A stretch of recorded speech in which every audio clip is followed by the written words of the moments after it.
Assalamualaikum warahmatullahi wabarakatuh. Di sini saya akan menjelaskan tentang device manager. Pertama, kita klik kanan, terus pilih di manager, device manager. Pengertian device manager adalah fitur kontrol dalam sistem operasi Microsoft Windows. Software bawaan Windows ini memungkinkan pengguna untuk melihat dan mengontrol perangkat keras yang terpasang ke komputer. Ketika sebuah perangkat keras tidak berfungsi, perangkat keras yang bermasalah tersebut akan disorot untuk ditangani oleh pengguna melalui device manager. Cara menambahkan untuk membuka device manager adalah versi Windows manapun adalah dengan menekan Windows R, kemudian pengguna mengetik device.msc dalam pencarian lalu menekan enter, atau kalian juga bisa mengklik kanan di bagian kiri pojok logo Windows yang lalu pilih device manager yang kayak tadi. Adapun fungsi device manager tersebut yaitu 1. Memantau status setiap perangkat komputer. 2. Mengontrol kebijakan dalam menentukan proses mana yang akan mendapatkan perintah kepada perangkat dan untuk berapa lama digunakannya. 3. Mengalokasikan dan menonalokasikan perangkat pada setiap tingkat proses dan tingkat tugas dari perintah dalam komputer. Sekarang akan menjelaskan audio input dan output. Sebuah list device yang mencantumkan sebuah perangkat audio input dan output, contohnya seperti mikrofon, speaker komputer, dan perangkat audio USB. Kemudian ada baterai, device yang berfungsi dalam menampilkan komponen hardware yang memasuk daya ke perangkat komputer. Terus kemudian ada Bluetooth control device yang memberikan teknologi nirkabel dengan menggunakan frekuensi radio berbagai data dalam jarak tertentu. Kemudian selanjutnya ada komputer menampilkan kondisi driver perangkat elektronik yang Anda pakai saat ini. Kemudian ada display adapter,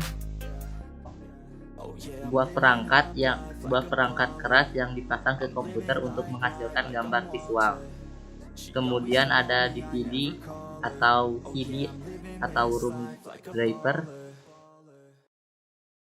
perangkat disk optik dalam sistem komputer yang memungkinkan Anda menggunakan CD atau DVD dan disk Blu-ray untuk mendengarkan musik atau menonton film serta kebutuhan lainnya. Setelah itu ada Human Interface Device. Human Interface Device atau HID adalah definisi keras perangkat untuk menggantikan konektor PS2 dengan driver USB genetik plug and play untuk mendukung perangkat HID seperti keyboard, mouse, game, controller, dan lain-lain. Kemudian ada IDE atau ATAPI control. ID controller juga dikenal sebagai ATA, adalah sistem paralel antarmuka Archon antara sistem microprocessor, host, dan perangkat IDE standar. Perangkat ini bisa disebut dengan host adapter karena menyediakan cara untuk menghubungkan perangkat IDE dengan host. Keyboard perangkat input yang memungkinkan seseorang dalam memasukkan huruf, angka, dan simbol lain ke dalam Kemudian ada mix and order porting device.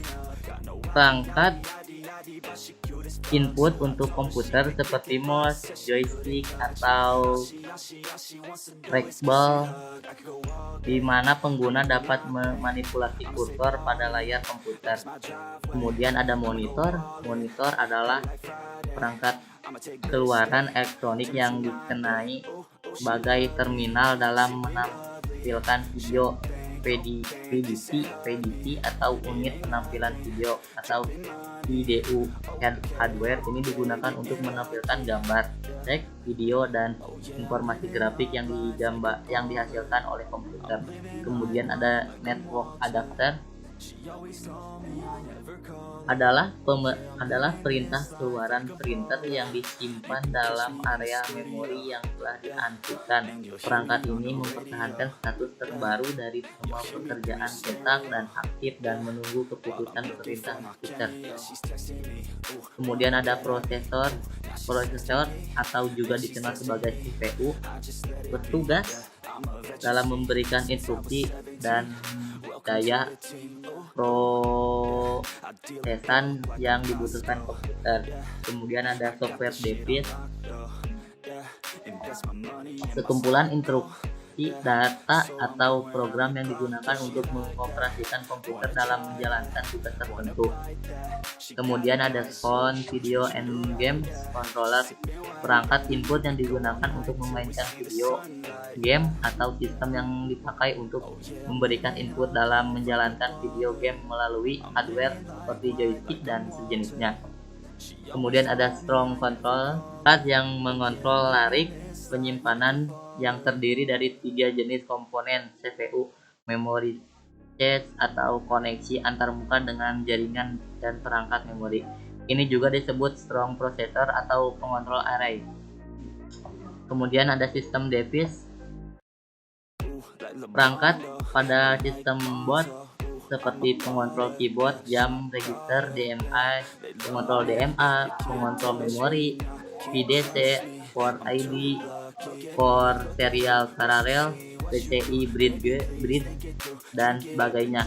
Kemudian ada terakhir Universal Serial Bus Controller, merupakan perangkat antarmuka yang memungkinkan komunikasi antara device dan pengontrol host seperti PC atau smartphone. Perangkat ini menghubungkan antara peripheral seperti kamera digital, mouse, keyboard, printer, scanner, dan hard drive eksternal dan flash drive.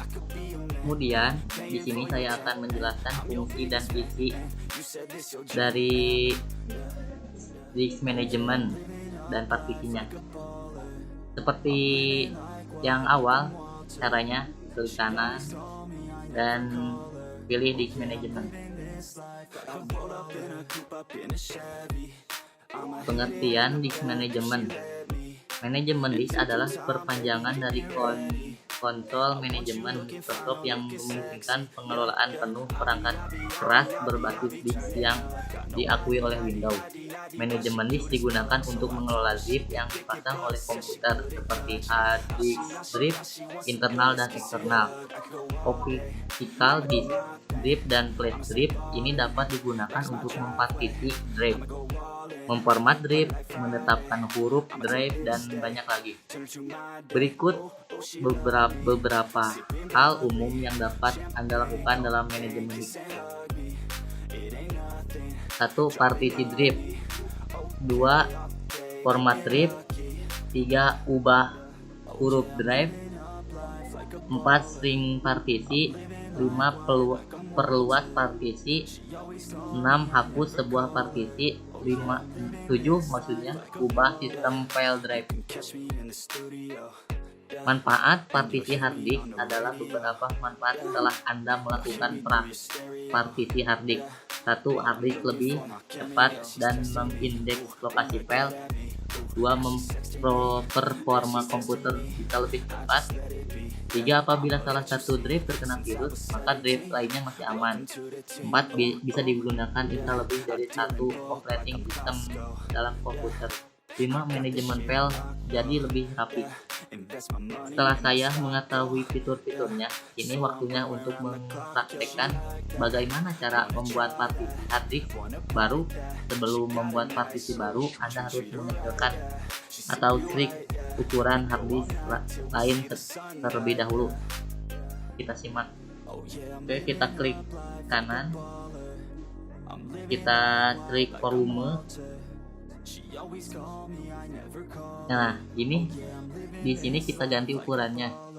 Kita ganti 10 GB. Oke, kita pencet aja swing. Kemudian kita klik kanan yang ini, kemudian tekan new simple volume. Nah, akan muncul seperti ini. Pencet aja, klik aja next. Kemudian next lagi. Kemudian next lagi. Kemudian kita namai UAS karena ini tugas UAS. Kita langsung klik aja next. Dan di sini adalah finish, kita klik aja. Kita tunggu aja beberapa menit. Menyatukan, dan ini cara menyatukannya. Klik kanan, delete volume, dan yes.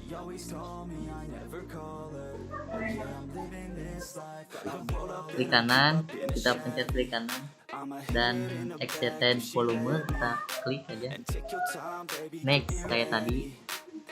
Kemudian next dan finish. Setelah saya praktekkan tadi, saya cukupkan video tutorial ini. Cukup sekian dan terima kasih. Wassalamualaikum warahmatullahi wabarakatuh.